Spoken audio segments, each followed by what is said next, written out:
13वें अध्याय में क्षेत्र और क्षेत्रज्ञ का वर्णन है।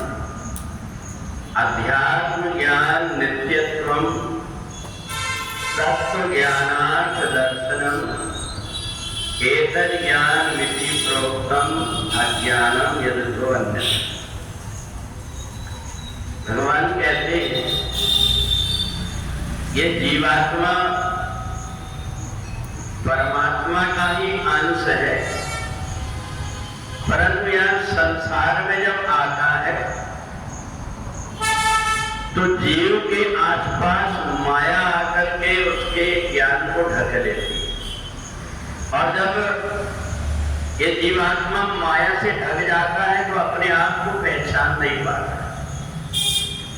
जीवन में नैतिक मूल्य की रक्षा के लिए हमारे अंदर अच्छे गुण आए, ये केवल अध्यात्म सिखाता है।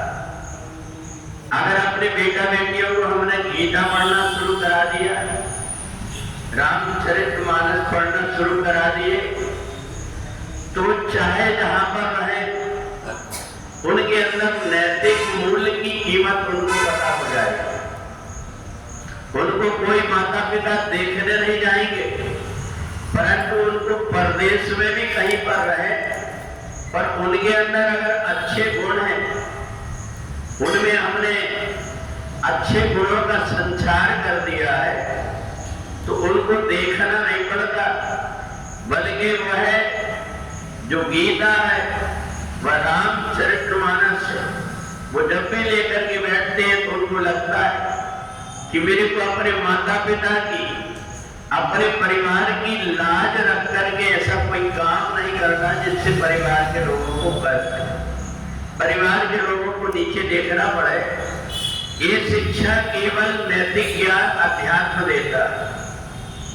बेटा बेटियों को कितना भी तुम इंजीनियरिंग पढ़ा दो, डॉक्टरी पढ़ा दो, कुछ भी पढ़ा दो, उसके अंदर ज्ञान तो आ जाएगा, परंतु उसके अंदर नैतिकता नहीं आ पाएगी। नैतिकता उसको सिखाना पड़ेगा कि तुमसे बड़े हैं, इनको प्रणाम करो, इनसे ऊंची आवाज में बात नहीं की जाती।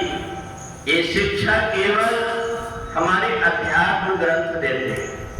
और इसलिए आज परिवार में जो विसंगति बन रही है, समाज में जो परेशानी हो रही है, जितने प्रकार के अनैतिक गुण व्यक्ति के अंदर आ रहे वो अध्यात्म से दूर होने के कारण आ रहे हैं। हम उनको पढ़ाई तो अच्छी करा देते हैं अच्छे अच्छे स्कूलों में, पर हम उनको ये नैतिक ज्ञान नहीं देते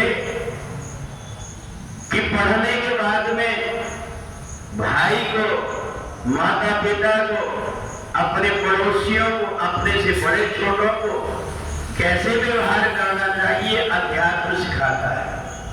और इसलिए हम रामचरितमानस में भगवान राम के चरित्र को देखते कि उन्होंने विपत्ति के समय में भी अपने परिवार में किसी प्रकार की फूट नहीं पड़ने दिया।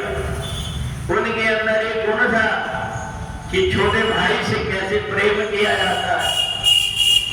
अपने भाइयों को भी ये पता था, क्योंकि रोज वशिष्ठ जी उनको अध्यात्म की शिक्षा देते थे। पहले इसलिए शिक्षा गुरुकुल में दी जाती थी, जहां गुरुकुल में व्यक्ति सभी प्रकार के ज्ञान अर्जन के साथ में अध्यात्म का ज्ञान भी प्राप्त करता था। और जब वो पढ़ करके आता था तो वास्तविक शिक्षा उसको मिली है, इसकी परीक्षा होती है। अगर किसी ने वास्तविक शिक्षा ग्रहण किया है तो उसकी पहचान ये होती है कि विद्या ददाति विनयम। उसने पढ़ने के बाद में अगर अपने जीवन में विनम्रता लेकर के आया, कितना बड़ा पद उसको मिल जाए, परंतु उसको माता पिता का सम्मान, अपने परिवार, अपने बड़ों से कैसे बातें करना चाहिए, ये व्यक्ति तभी सीखता है जबकि उसको अध्यात्म की शिक्षा दी जाए। और यही भगवान ने बताया 13वें अध्याय में कि मनुष्य के अंदर जो विकृति आ रही, मनुष्य देवता बनने वाला राक्षस कैसे बन रहा है, ये सब हमारे यहाँ पर अध्यात्म के ज्ञान की कमी के कारण हो रहा है। अगर अपने परिवार के लोगों को हम जो अपने से दूर रहते हैं उनके साथ में अगर ऐसी अध्यात्म की कोई पुस्तकें, कोई उपदेश उनके पास रख दें, जब कभी उनका मन विचलित होता है और वो जब पढ़ने लगते हैं तो उनको तुरंत याद आ जाता है कि नहीं, हमारे परिवार की परंपरा नहीं है, हमें ऐसा नहीं चलना है।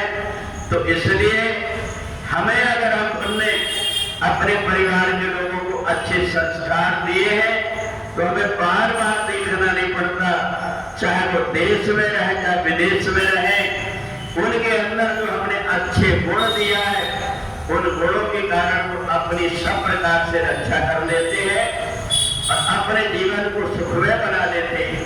आज जो जीवन में दुख दिखाई दे रहा है, संसार की सब प्रकार की सुख सुविधा तो है पर व्यक्ति का आचरण बिगड़ गया।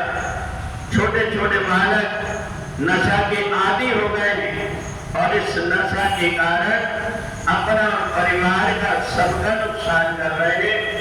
तो एक अध्यात्म का ये एक ऐसा ज्ञान है जो व्यक्ति को ठीक रास्ते पर चलाता है और अध्यात्म के ज्ञान में धीरे धीरे करके बचपन से अगर किसी को लगा दो तो जीवन भर उसके साथ रहता है। बोले वृंदावन बिहारी लाल